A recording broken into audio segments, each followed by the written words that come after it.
هيا يا بني اقرأ. بسم الله الرحمن الرحيم. لا يا بني، بسم الله. بسم الله. أعد. هيا. ما أنا مش عارف أقولها غير كده. ليه يا بني مش عارف تقولها غير كده؟ أنت عندك كام سنة؟ أنا عندي كده وكده. 7 سنوات. أنت عارف أنا لما كان عندي 7 سنوات كنت أحفظ القرآن كاملا بالقراءة العشر الكبرى والصغرى، وأحفظ 300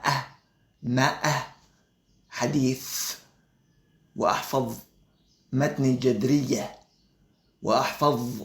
أحفظ ألفية بن مالك. لا حول ولا قوة إلا بالله.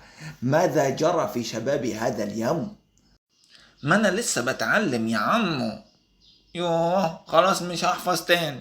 بس اروح اقول لبابا يوديني البلاي ستيشن العب مع اصحابي. مش هنحفظ تاني خلاص. يا بني حتى تقرأ